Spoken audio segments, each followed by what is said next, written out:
My sister's face was marked by a pitch-black birthmark the size of a hand. An expert once declared it the residence of a malevolent spirit, harboring two souls within one body. At the age of 18, thugs dragged her into a cornfield. My mother declared that a woman who had lost her chastity deserved no life. Clad in rags, my sister knelt before my mother, begging for her advocacy. My mother, with a look of sheer disgust, kicked her to the ground. Why the tears? Given your ghastly visage, it's a wonder anyone would touch you. Do you really feel wronged? My sister gazed at my mother in utter disbelief.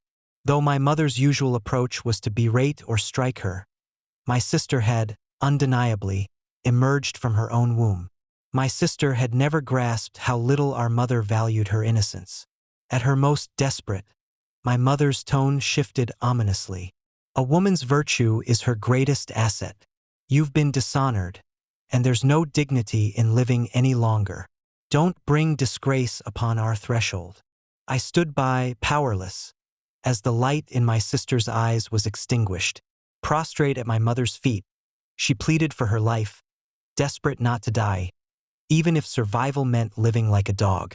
My mother laughed derisively, devoid of compassion. She turned, seized a red cord, and coldly strangled my sister to death. After killing her, my mother spat on her face with contempt. Behaving so shamelessly, you little wretch. My mother took a brief rest on the ground before she commanded me to assist her in discarding my sister's body at the mass burial site. While she was distracted, I covertly slashed my finger and let my blood drip onto my sister's dark birthmark. The following day, an exceptionally beautiful woman appeared in our village. She introduced herself as a university student from the city, here on a research trip. She paused at our doorstep and extended a stack of bills to my mother. Auntie, forgive my boldness, but you strike me as incredibly approachable. May I offer you this money for a small room? Evaluating the woman with a critical eye and noting the men drooling over her, my mother effortlessly accepted the money, her fingers brushing the woman's. Of course, dear, you're welcome to stay. That evening, while the woman was occupied with her hair, I stealthily approached and murmured, "This is no place for you. If you can, you should leave." Turning, she smiled warmly and said, I'm Shia. "I'm rather fond of it here." My brow creased, intent on persuading her otherwise. Shia interrupted firmly, "Regardless of your motives, I won't leave. I have my reasons for being here. No more persuasion is needed." Mouth agape, I ultimately said nothing more and retreated to my room, almost as if fleeing. The following morning, my mother tenderly warned Shia not to stray too far before she hurried out. I knew she was off to set a price. Once I was sure my mother had gone, I turned to Shia and earnestly implored, "I implore you one last time. You can escape this village by walking past the mass burial site on the back hill." Shia merely smiled wryly. "I haven't fulfilled my purpose here. I won't be leaving." I shut my eyes, ceasing to speak, realizing that good advice is futile for the doomed. I had done all I could. It was late afternoon when my mother returned, flanked by a throng of eager men, each drooling at the sight of Shia. Before Shia could utter a word, she was forcibly taken inside.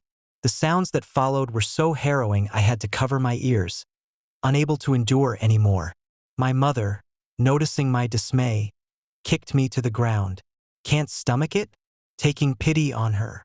"Don't fool yourself. Do you think a city girl would give you a second glance?" I bit my lip, staying silent. My mother then stomped on my face, commanding me to cook.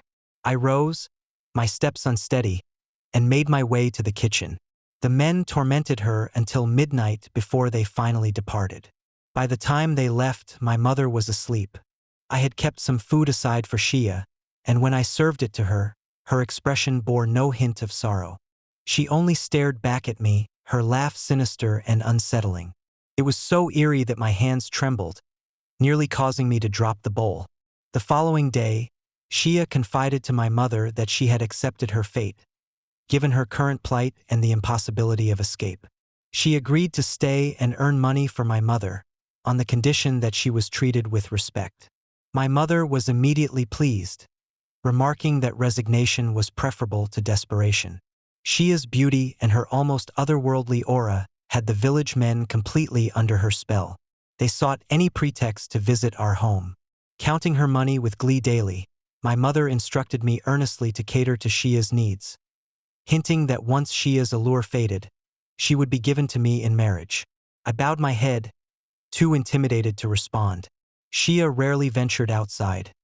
It fell to me to bring her meals directly to her room, 3 times a day. Each time, I encountered large clumps of hair and a pungent odor so intense it seemed I was the only one who could perceive it. A month later, every married woman in our village had become pregnant. The men frequented our house more than ever, bitterly complaining that their wives had become insatiable eaters since becoming pregnant, their bellies ballooning. This was a sentiment shared almost universally. I was overwhelmed by a pervasive sense of dread, sensing that something was profoundly wrong. In the afternoon, while my mother was out playing cards, I hurried to the secluded back hill. A few years ago, a wandering monk had settled there, seeking solitude for deep meditation. He was the only one who ever really talked to me, making him a frequent refuge in my moments of solitude. As I approached the hill, the monk greeted me with a kindly smile from a distance. However, as I drew near, his face abruptly darkened. Before I could utter a word, he silently signaled for silence and solemnly circled his prayer beads above my head twice before he seemed to relax. Wiping the sweat from his forehead, he asked with concern, "Child, what brings you here engulfed in such an aura of death?" His words chilled me. Could it possibly be true? Was Shia truly abnormal? My face turned ashen as I recounted everything about Shia to the monk. Listening, his expression turned grave. Trembling, I inquired, "Great monk, could Shia be a ghost?" He shook his head gravely.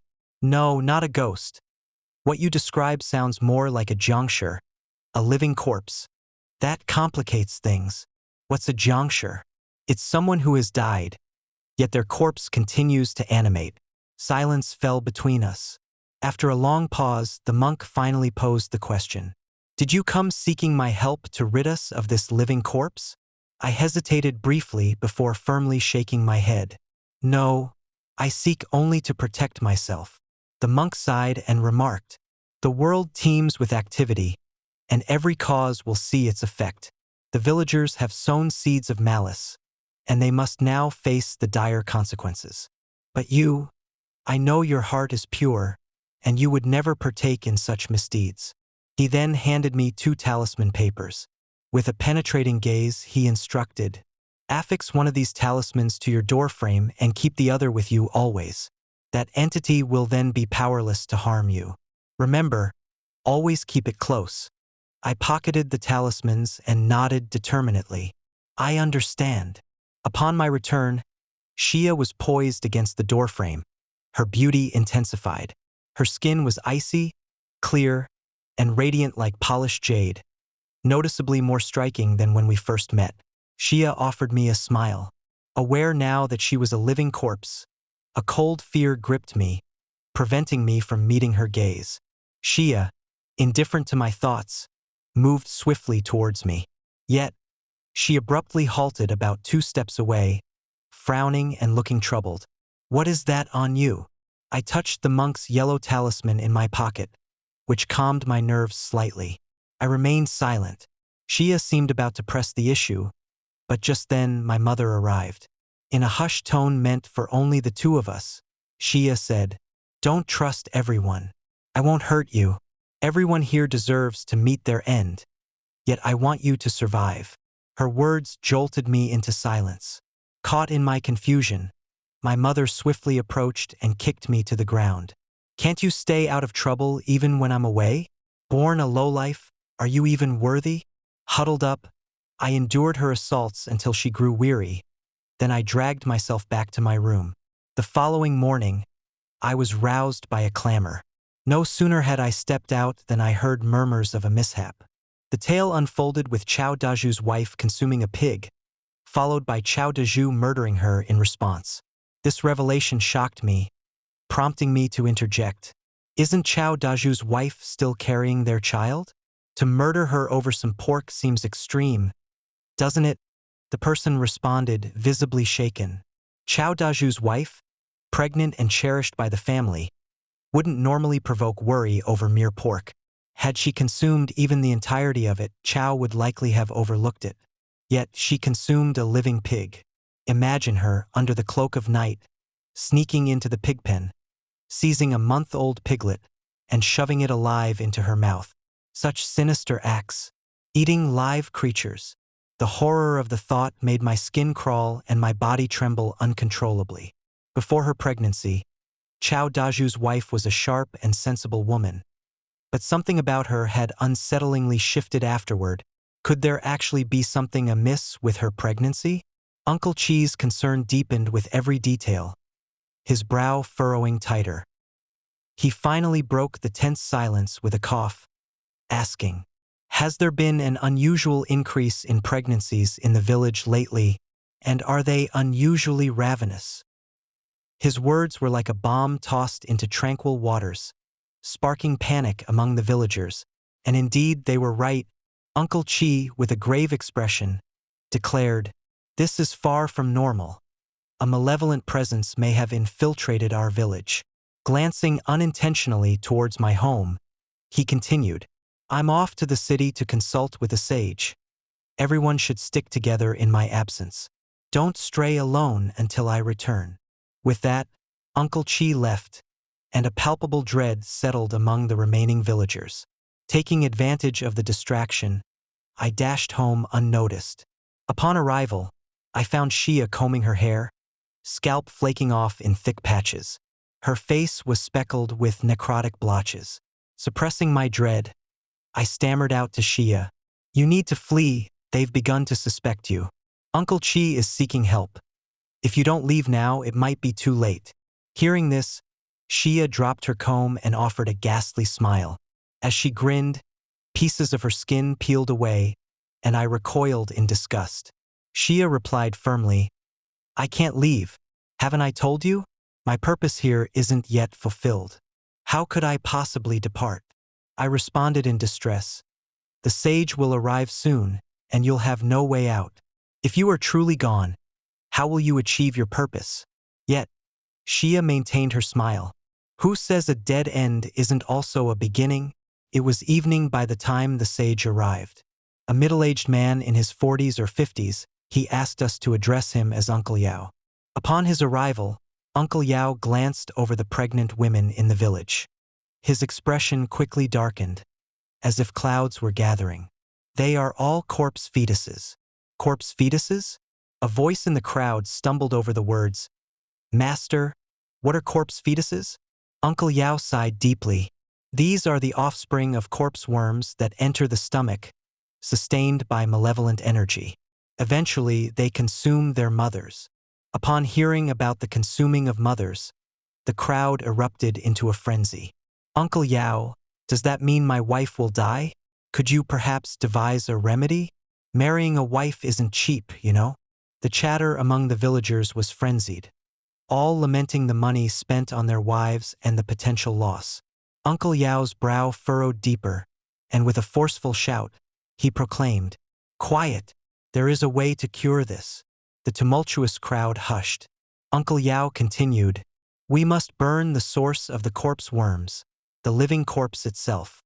This matter will resolve itself in due course. There's no need for haste."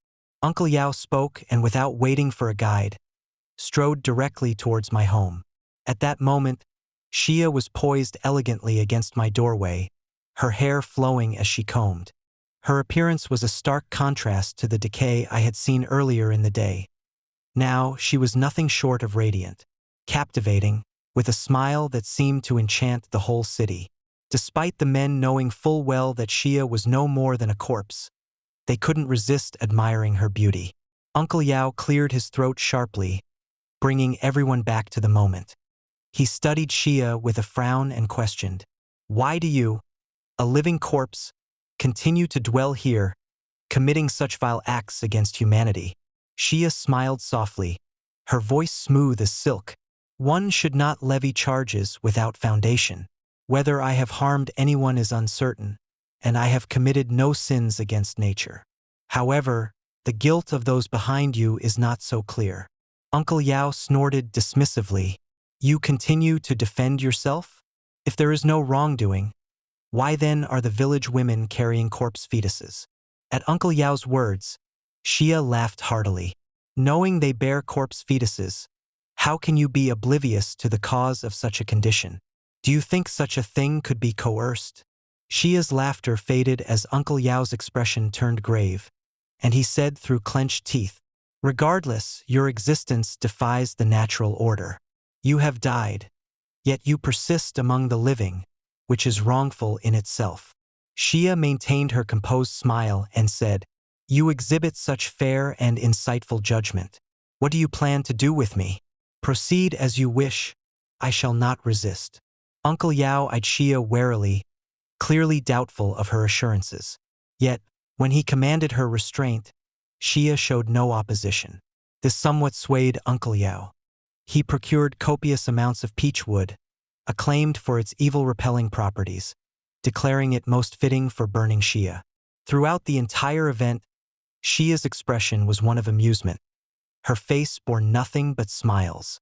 It appeared she was not marching towards her demise, but towards a grand festivity. As the flames rose, Xia's laughter intensified. I stood by, watching Xia reduced to ashes, sensing an underlying error. If Xia perished so simply, what had been her true scheme? She had repeatedly spoken of her purpose. What indeed was her intention? Upon seeing Xia fully transformed into ashes, Uncle Yao exhaled in relief. He then directed every household with a pregnant woman to collect a portion of Xia's ashes. They were to dissolve it in water and drink, assuring that the corpse fetuses would be expelled in 3 days. With the situation seemingly resolved and his stature elevated, everyone rushed to obtain Xia's ashes. It appeared that the issue with Xia was resolved. However, unexpectedly, the following day, the pregnant women of our village exhibited even more pronounced bellies and increased appetites. Uncle Chi's gaze turned somber as he reached for his cane, poised to again seek Uncle Yao's counsel. But even before he could depart, grim tidings arrived. Uncle Yao was no more. He had perished under horrific circumstances the previous night on his journey home, dying a torturous death, his skin and sinews cruelly stripped from him while still alive. The news sparked immediate turmoil among the crowd. It has to be that woman. She wasn't entirely dead and has returned for her revenge. If Uncle Yao, a sage of such profound spiritual prowess, has been defeated, what chance do we stand? Uncle Chi, what are we to do? After that entity has claimed the lives of our family's women, surely we will be its next victims. Uncle Chi struck his cane against the ground with a resonant thud, quelling the rising panic. With his head bowed in deep reflection, Uncle Chi spoke. "Rest assured, we are far from being utterly lost. Do you recall the monk who settled in our mountains years ago to deepen his practice? I believe he was a man of considerable skill. If we seek his guidance, there could yet be hope." My heart seized at the thought. Were they indeed intending to consult the monk? Uncle Chi, with a cautious tone, remarked, "But do monks not usually refrain from meddling in secular affairs? He may not be inclined to assist us." Uncle Chi, his eyes narrowing darkly, declared, "He must take action. Should he refuse, he will face death alongside us." At Uncle Chi's grim suggestion of compelling the monk, I closed my eyes in helpless dismay. With Uncle Chi at the helm, we ascended the mountain, an imposing throng in tow. Initially, the monk was resistant, yet confronted by Uncle Chi's formidable presence and their superior numbers, he was compelled to reluctantly acquiesce. Descending from the mountain, he surveyed the bound pregnant women of our village. His brow creased in concern, he noted, "The Taoist's diagnosis was accurate. It is a corpse fetus. Yet, why did the mother's corpse water prove ineffective? Most curious. Unless..." With a sudden sharpness, the monk looked up. "Unless this is a case of one body, two souls. Has any young woman in the village died recently?" The thought of a recently deceased young woman sent a shiver through me. Uncle Chi reflected briefly before responding. Actually, yes, the Chui family's eldest daughter. She died just days ago, didn't she? Chui is my mother's name. The monk pressed urgently. Did this girl have a birthmark on her face? Indeed, a grotesque, black blotch. It was quite repulsive, my mother said, her voice tinged with revulsion. The monk slapped his thigh in revelation. That's the answer, it's her, one entity split into two souls. This she of recent days must indeed be her. What? Was the monk implying that she was my sister? But how could that be? She bears no resemblance to my sister at all. The monk merely shook his head, refraining from further comment, and asked my mother to guide him to where they had left my sister's body. Reluctantly, with murmurs of discontent, my mother agreed. That creature? I've watched her grow. How could I possibly misrecognize her? Why bother visiting her? It would only bring misfortune.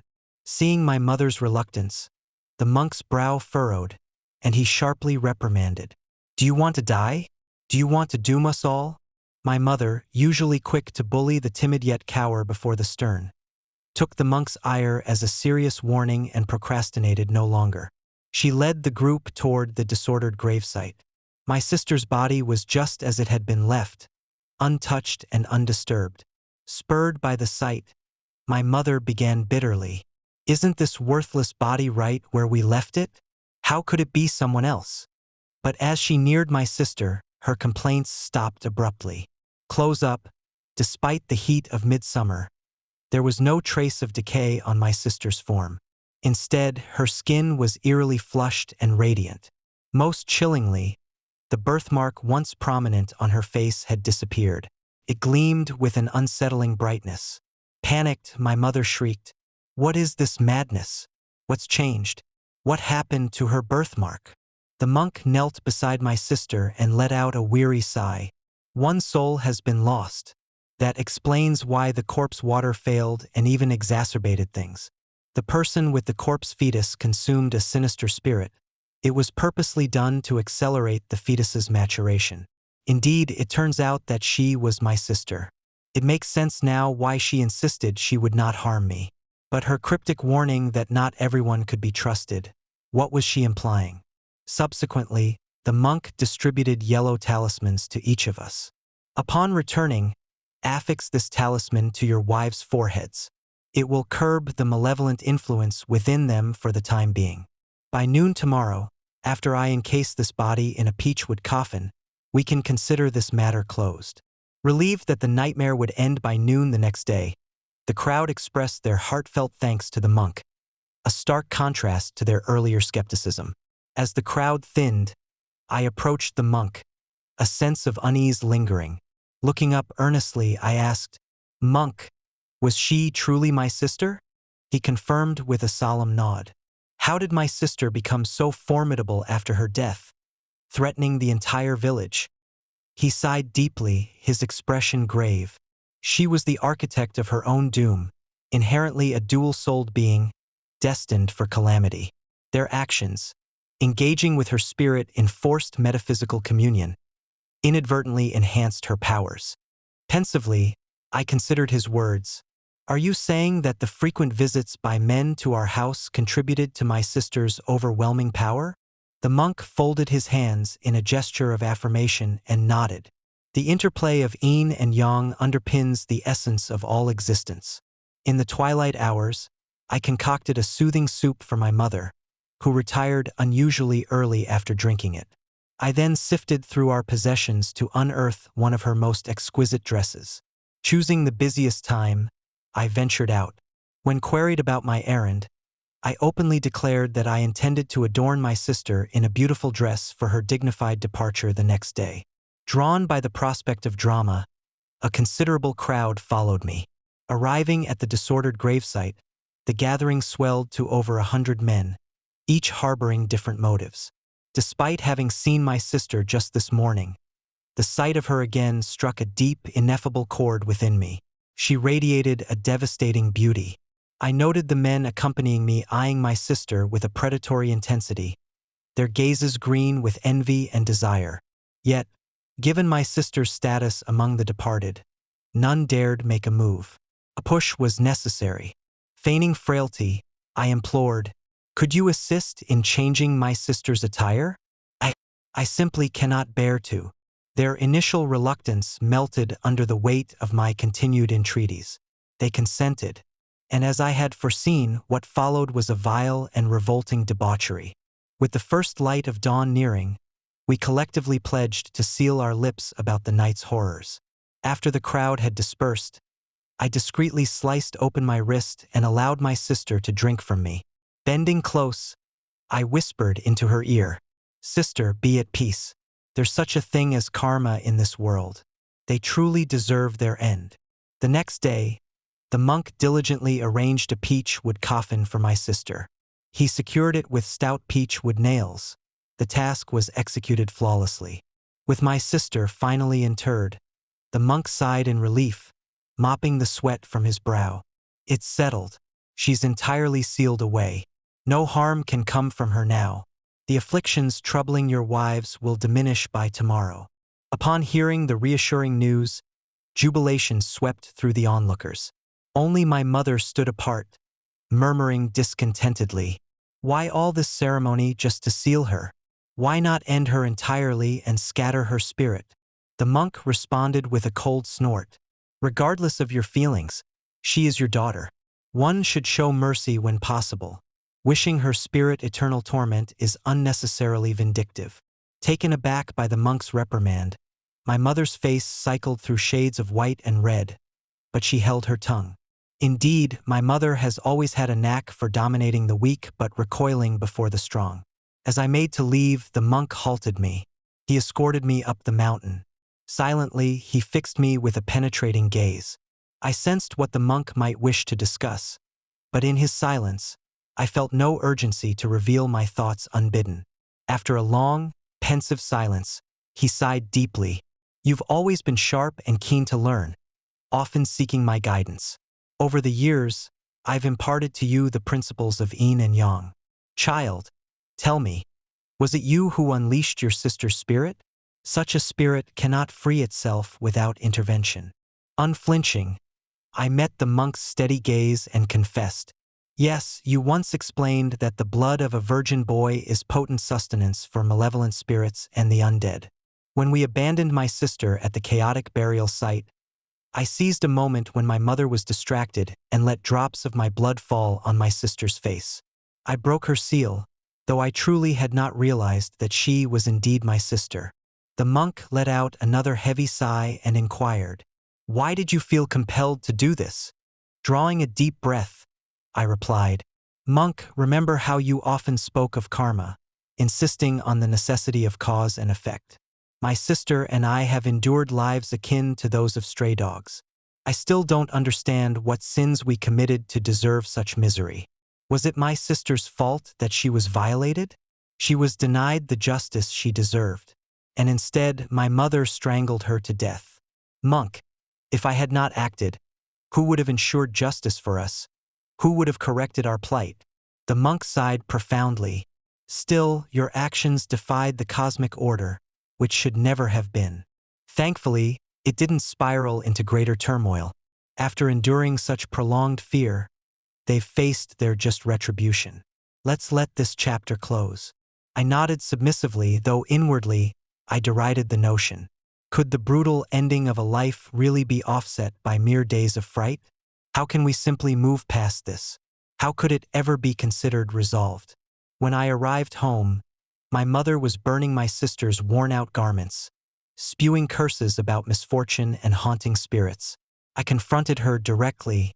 "If you loathed us so profoundly, why did you bring us into this world?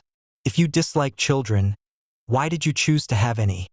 Without a word, my mother grabbed the fire poker and struck me viciously. "Are you daring to question me? You crawled out of my womb. I gave you life. I decide how to treat you. What right do you have to challenge me? I'll beat you dead, you little wretch. Strike then, strike well. After tonight, you might not get another opportunity." The next morning, I was roused by screams. A cacophony of agony echoed through the village. I stepped outside to witness a horrific scene. The pregnant women had been gruesomely disemboweled. From their wombs crawled creatures that bore a semblance to humans but were distinctly monstrous. These creatures attacked anyone they encountered. The agile and the able were fleeing towards the mountain, undoubtedly in search of the monk. Those slower on their feet were gruesomely devoured alive, reduced to mere sustenance for the prowling monsters. My mother, stricken with terror, was crouched in a corner, wailing uncontrollably. I hurried to her side, dispelled the monsters, and urged her to seek sanctuary in my room. A talisman from the monk graced my doorway, warding off these vile creatures. Subsequently, I ascended the mountain with the others. The monk sat on the earth, his face ashen, muttering to himself. It's inconceivable. They were sealed. How could these ghastly reborns tear their way out? Where did I err? Silently, I seized the monk's hand and raced down the mountain. Urgently, I exclaimed, "Don't ask why, just come with me quickly. If you descend the mountain now, you might still save some. A moment later, and all will be lost." The monk, his mind elsewhere, offered no resistance. I had to drag him down the mountain. Upon our arrival in the village, we were met with a landscape of death. The monk, visibly shaken, shook his head repeatedly, murmuring to himself as he struggled to understand what had gone wrong. It was then that my sister appeared. She was even more breathtaking than before, her beauty devastating. Upon seeing her, the monk's pupils shrank in shock. "You? How can it be you? How did you escape?" Impossible. "I had entombed you in peach wood. Even if your soul hadn't scattered to the winds, your essence should have been profoundly weakened. You should never have emerged. How did you manage it?"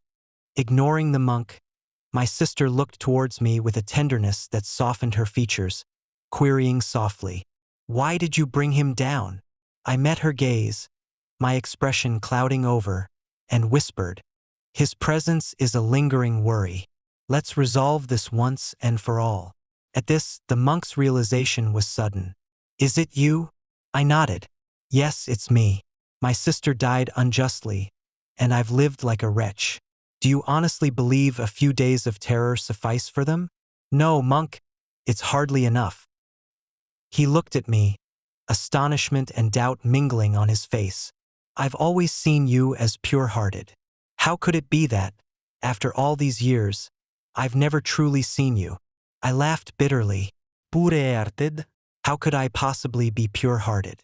Monk, raised in a world rife with malice, how could I maintain a pure heart? What do I have that could remain untainted? Monk, it's not that I choose not to be pure-hearted. It's that this world has never afforded me the opportunity. After speaking to the monk, I gave my sister a meaningful look. It was time for her to act. She regarded me gently and advised, "Go home now. Don't witness this. It's too harsh. It will scare you." I took one long, meaningful look at my sister, then turned silently and walked home. There, my mother, still curled up on my bed, shivered uncontrollably. Her eyes sparkled upon seeing me, and she asked, "What is it like outside?" I peered through the battered window.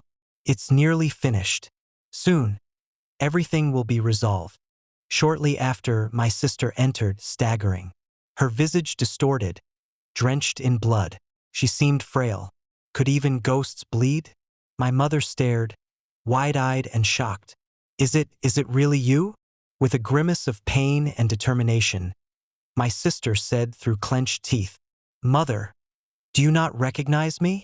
In terror, my mother darted about trying to escape. With swift grace, my sister appeared before her and twisted her neck. As my mother's last breaths faded, bloody tears streamed from my sister's eyes. She faced me and declared, "Brother, she is finally dead. At last, we are liberated." By evening, the village lay silent. My sister had dispatched all its souls. It seemed just. This benighted village harbored no virtuous souls. Their demise served a greater good. My sister queried, "What do you plan to do now?"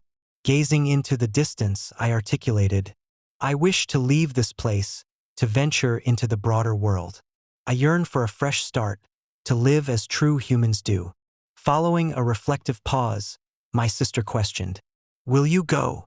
I nodded with resolve and affirmed, "Yes, I must leave. I abhor everything about this place." Unexpectedly, my sister's face softened into a gentle smile. She caressed my head, saying, "If you leave, I shall accompany you. You are my brother, my sole remaining kin in this world. I will be by your side, no matter where you go." A shadow crossed my eyes. Taking advantage of her distraction, I pressed the talisman from the monk onto her forehead. "Yet, sister, I wish not for your company. I loathe all that this place represents, including you. I seek complete severance. Forgive me. Please hold no grudge." From shock to softness, my sister's reaction transformed as she whispered, "Then let it be so. Live well, my brother. Thrive and find happiness." As she dissolved into the ether, the final witness to my painful past was gone. I salvaged what valuables remained in the village and departed, pursuing a life wholly new, entirely my own.